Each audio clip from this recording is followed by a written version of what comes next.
Di-relazzjoni eżistijaj mela Faustina msejħa biex tbati, is-saċerdoti msejħin biex ixandru l-messaġġi tagħha, il-mulej jkompli jurija u jdaħħala permezz tal-Madonna fil-fiduċja li għandha jkollha fis-saċerdoti. Meta smajna b'dik id-dera li kellha tal-Madonna waqt il-moment tal-konsagrazzjoni li hija tħalli lil Ġesu imur jiġri fidejn is-saċerdot u tgħidilha ara jien bliema ċertezza jiena nafda l-Ġesu fidejh għas-saċerdot. Bl-istess mod int għandek tafda ruħek u tkun bħal tarbija fidejh. Kemm hija sabiħa sistijaj.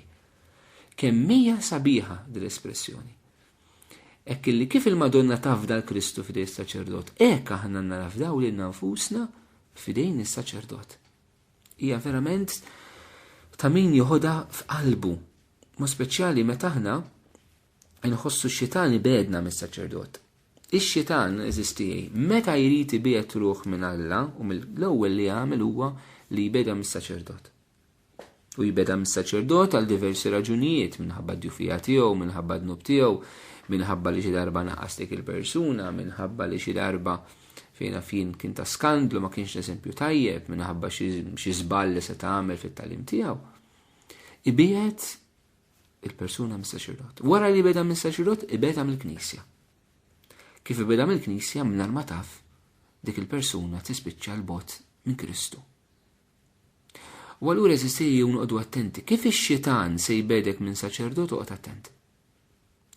Iftaħ għajnejk tkun xami, toqgħodx twaħħal fiċ-ċirkustanzi, toqgħodx tgħid għandi raġun, toqgħodx tgħid għandu tort, mhux il-punt, din hija ħaġa wisq delikata li tħalli xitan jifirdek mis-saċerdot. Wisq, ma tistax tagħti allowans ta' dubju, allowans ta' raġunamenti umani, għax magħha marbuta s-salvazzjoni ta' ruħek.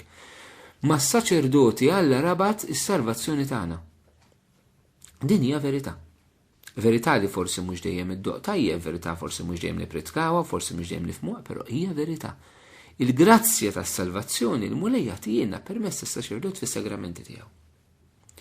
U allura importanti ħafna li aħna nkunu konxi, niftħu moħħna, qalbna, nafdaw lilna nfusna fidej is-saċerdot. Hekk qaltilha l-Madonna l-Faustina, ma qaltilix afda l-problemi tiegħek fidejn is-saċerdot, imma afda lilek innifsek fidejn is-saċerdot. Kif il-Madonna tafda l-persuna ta' bina fidej is-saċerdot. U hawnhekk allura neħtlu għall-aħħar punt li xtaqt nirrifletti dwar din dak li rajna mid-djarju ta' Faustina llum. Faustina fl-aħħar tikkummenta dwar li tħoss li m'għandha taħbi xejn mid-direttur spiritwali tagħha. Hija kontinwazzjoni tal-messaġġ li ta' tal-Madonna. Afda lilek innifsek. Nistaqsu kemm aħna għandna direttur spiritwali, kemm aħna nfittxu direttur spiritwali, kemm aħna nafdaw lid-direttur spiritwali tagħna. Kemm aħna verament ma naħbu xejn.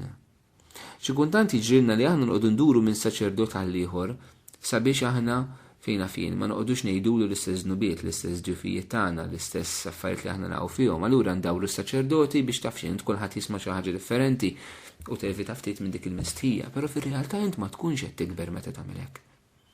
Fir-realtà inti tkun qed iddur biex ma tumiljax lilek innifsek, biex ma tbatix id-batija tal-umiljazzjoni u tikkonfronta l-verità tiegħek permezz tas-saċerdot li inti tmur għandu illi turieħ iva jiena midneb, iva jiena dajjef.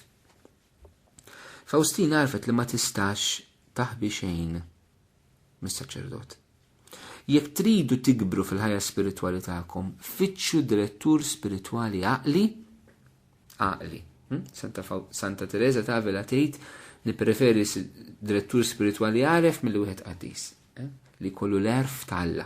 Għax l-erf tal-Alla mhux mod il-qaddisin kollha, anke jekk saċerdot ikun qaddis, mhux moti lil kulħadd bl-istess mod. Allura hija kienet tgħid fl-għażla ta' direttur spiritwali infittex l-erf iktar mill-qdisija. Il-bniedem li jifhem bi grazzja ta' Alla fit-toroq ta' Alla, Alla kif imexxi r-ruħ, Alla kif imexxi l-persuna. Ċertament daw iż-żewġ saċerdoti lil mulej ta' f'ħajjita il-Santa Faustina dal-erf ta' Alla kien hemm għax il-mulej ħejjihom għal dil-missjoni. Tant li Santa Faustina qabel ma ltaqet ma' Dun Sopoċko hija kienet diġà ratu ġewwa viżjoni. Allura mbagħad meta ratu indunat li dan kien is-saċerdoti lil mulej ried li jpoġġi r-ruħ tagħha taħtu. Allura bil-ferħ kollu hija fdat lil dan is-saċerdot. Però jew nifhmu li l-mulej ma jkabbarniex mingħajr saċerdot li jgwidana u ipoġġi ħanejtek il-growth tal-ħajja spirituali tagħna taħt dan is-saċerdot. U l-mulej jitlob minna anka ubidjenza lejn is-saċerdot li jkun qed jigwidana spiritualment. Jiġifieri diversi drabi f'ħajjiet ta' qaddisina kaf Santa Faustina naraw li l-mulej il-Madonna jgħidu li preferu li jobdu d-direttur spirituali tagħhom mill-messaġġ li jkun qed jiġi mogħti lilhom. Allura raw xpis ukoll is-saċerdot ikun mobbieħ quddiem Alla. Però aħna rridu nieħdu min-naħa tagħna. Aħna li nfittxu l-għajnuna tas-saċerdot, aħna li nafdaw. U jekk Marija eżistijej, Alla tafda s-saċerdot, il-bina Kristu tafdaħ fidejn is-saċerdot. Min intint biex ma tafdax lilek innifsek fidejn is-saċerdot. Xi kuntant naħsbu li bejni u bejn Ġesu orrajt ma bżonn ħadd jidħol bejnietna. Il-mulej ma jrid hekk, il-mulej jrid illi jasal għandek permezz tas-saċerdot. Is-saċerdot mhux jietem biex jisolvilek il-problemi ta' ħajtek, jietem biex jagħtek il-Kristu. Is-saċerdot mhux jietem biex inti toqgħod tiżvoga id-dwejjaq tiegħek miegħu. Ċertament dan tista' tagħmlu, però mhux dak ir-raġuni. Tista' tmur għand counselor għalhekk. Is-saċerdot jietem sabiex huwa jlaqqek ma' Ġesu u jagħtik id-dawl ta' Ġesu fuq l-istorja tal-ħajja tiegħek. Nixtieq noħoldi l-opportunità eżisti sabiex jekk ispirati minn dawn l-esperjenzi li Santa Faustina għandna naħdu bis-serjetà it-talba s-saċerdoti għal-qdussija tagħhom, speċjali matul din is-sena saċerdotali. Illi nitolbu verament lis-saċerdoti jaqdu l-vokazzjoni tagħhom ta' saċerdoti, mhux ta' managers, mhux ta' fundraisers, mhux dawk li jorganizzaw ħafna attivitajiet, imma dawk li huma il-go-between bejn Alla u l-bniedem. Dawk li ħajresqu l-bniedem lejn Kristu u l-Kristu lejn il-bniedem. Nitolbu għal saċerdoti bl-interċessjoni ta' Santa Faustina, kienet titlob ħafna lihom li jkunu lesti verament jagħtu ħajjithom għal Ġesu fl-Ewkaristija, jagħtu ħajjithom fil-konfessionarju fil-qrar, jagħtu ħajjithom għad-direzzjoni spiritwali, jagħtu ħajjithom għall-predikazzjoni, jagħtu ħajjithom għall-foqra, jagħtu ħajjithom għal dawk li tbedu minn Ġesu, għal dawk li qegħdin ifittxuh, għal dawk li jridu jikbru fil-ħajja spiritwali tagħhom. Konna saċerdoti li huma mimlijin dill-imħabba u d-żelu ta' Kristu, għalli jkunu jistgħu tassew ilaqqaw in-nies ma' Ġesu u l-Ġesu ma' n-nies. Fuq kollox ispirati minn Santa Faustina.